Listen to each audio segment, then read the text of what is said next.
जैसा कि अपने पिछली वीडियो में देखा डेफिनेट इंटीग्रल की डेफिनेशन, और डेफिनेट इंटीग्रल के साथ साथ आपको मैंने बताया कि उसका क्या यूज है, कैसे अपन यूज करते हैं। तो पहला मेथड मैंने बताया डेफिनेट इंटीग्रल की डेफिनेशन।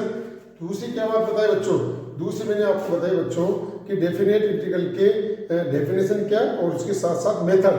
पहला मेथड था क्या, लिमिट लगी हुई है उसका इंटीग्रेशन कैसे करते हैं। दूसरा मेथड बताया इंटीग्रेशन बाय पार्ट्स का जो अकॉर्डिंग टू आलेट था। तीसरा मैंने बताया था चेंज करने का रूल। तो बच्चों जो पहले वाले वीडियो में था उसके आगे की वीडियो बता रहा हूँ, उसमें क्या बताया था मैंने, if function is change then limit is also change. तो देखो बच्चों ऐसा करेंगे ना आपका पास्ट जल्दी होगा क्वेश्चंस। तो देखिए चेंज कैसे करते हैं पर लिमिट को चेंज करना बता रहा हूँ बच्चों।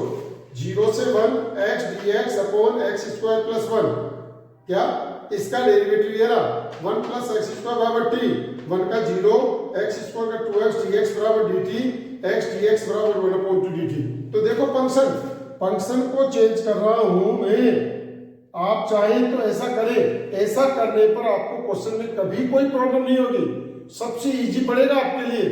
प्रैक्टिस करेंगे तो इजी पड़ेगा है। तो देखिए बच्चों फंक्शन को चेंज कर दिया। अब यहां लिमिट है x के अकॉर्डिंग x बराबर 0, x की जगह 0 रखूंगा मैं तो t बराबर 1 प्लस 0 बराबर 1 आ गया। x बराबर 1 रखूंगा मैं क्यों, लिमिट 1 है, पहले लोअर लिखा अब अपर लिखा, 1 रखा यहाँ पर, 1 का स्क्वायर 1, 1 रे 1 2।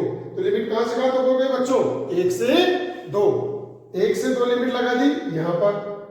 अब इसमें अपने को x की वैल्यू t की वैल्यू नहीं रखनी, कभी नहीं रखनी अगर फंक्शन को चेंज करें। इतना इजी मेथड बता रहा हूं आपको, समझिए 2-3 क्वेश्चन करेंगे आपको अपने आप लगेगा। 1 से 2 dt अपॉन t, 1 अपॉन 2 ये बाहर आएगा। अब 1 अपॉन t का इंटीग्रेशन क्या होता है, log t, है ना, क्या होता है log t। तो log t की अब देखो 1 अपॉन 2 log t में 2 को रखा, log 2 माइनस log 1, पहले अपर फिर log लिमिट रखा पढ़नी, है ना। तो ऐसा करने से देखो log 2 माइनस log 1 दो बात होती है, एक तो होती है log 1 की वैल्यू 0, अगर आपको पता है तो आप डायरेक्ट log 1 बराबर 0 रख सकते हैं, otherwise log m minus log n, log m upon n। तो बच्चों log 2 minus log 1, log 2 upon 1, ये इसका आंसर हो गया बच्चों। तो अपन ने देखा फंक्शन को चेंज किया, लिमिट भी चेंज कर दी, तो t की वैल्यू रखने की जरूरत नहीं पड़ेगी, अब आपको इसमें डायरेक्ट कर सकते हैं आप इसमें, ठीक है। एग्जांपल एक और बता रहा हूं बच्चों, 0 से pi by 2 sin x dx upon 1 plus cos square x। अब देखो cos x का डेरिवेटिव है ना, तो cos x बराबर t पुट किया, cos x का डेरिवेटिव क्या होता है माइनस sin x dx बराबर dt। ये नेगेटिव साइन इधर लो, क्यों, क्योंकि यहाँ पर नेगेटिव साइन नहीं है, नहीं तो अपन इधर ले लो, तो माइनस का dt आ जाएगा, ठीक। अब मैंने क्या बताया, फंक्शन को चेंज करें तो लिमिट भी चेंज करेंगे। x बराबर 0 रखा, cos 0 की वैल्यू 1 होती है तो t बराबर 1 आ गया। x बराबर पाई बाई 2, t बराबर cos 90, cos 90 की वैल्यू 0 होती है, तो 1 से 0 लिमिट हो गई बच्चों, 1 से 0, इसकी जगह 1 रखेंगे, इसकी जगह 0 रखेंगे और माइनस, ये माइनस आ गया, dt upon 1 plus T square हुआ।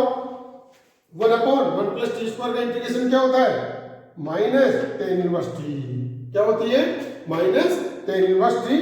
1 से 0 लिमिट है, तो पहले देखो tan इनवर्स 0 रखा, फिर माइनस ये 1 रखा, माइनस लगा के, तो 0 की वैल्यू 0 होती है, tan इनवर्स 1 की value pi by 4, minus minus क्या हो गया plus pi by 4, answer clear. ऐसे ही बच्चों ये मैंने बताया, तो मैंने इसी पिछले वाले में 3 मेथड बताए थे बच्चों वीडियो में। पहले वाले में बताया था क्या कि डेफिनेट इंटीग्रल की वैल्यू कैसे याद करते हैं, दूसरा मेथड मैंने बताया इंटीग्रेशन बाय पार्ट्स का, तीसरा मैंने बताया फंक्शन को चेंज करना। तो इन तीनों पे बेस्ड आपको इंपोर्टेंट क्वेश्चन दे रहा हूं, evaluate the following integral, in integral का वैल्यू ज्ञात करो। इसमें वो सारे सवाल आ गए बच्चों जो 50 साल के बोर्ड के पेपर में आपके पास आ रखे, चाहे वो आरबीसी बोर्ड हो, चाहे वो सीबीएसई बोर्ड हो, चाहे वो एनडीए में हो, चाहे वो जी मेंस में हो। मोस्टली क्वेश्चन को मैंने इसमें लिखा है बच्चों, आप इन सवालों को करिए और प्रैक्टिस करके, फिर भी आप प्रैक्टिस करो, फिर भी कोई दिक्कत है कमेंट्स बॉक्स में डालिए, मेरे पर्सनल नंबर दे रखे उसमें डालिए बच्चों, और ज्यादा से ज्यादा इसका बेनिफिट उठाइए। और आपके एरिया में जितने भी बच्चे ऐसे जो गरीब है, जो पढ़ना चाहते हैं, उनको भेजिए ताकि ज्यादा से ज्यादा बेनिफिट आपको भी मिलता रहे। और भी क्वेश्चन मैंने कहा 5000 क्वेश्चन जो आपकी जिंदगी में आप कभी सोच नहीं पाओगे, इतने क्वेश्चन जो JEE mains, advance, SSC clerk, NDA, जो भी सीडीएस एंड सोल, सभी कंपटीशन में आपको देखने को मिलेगा। इन क्वेश्चनों को आप प्रैक्टिस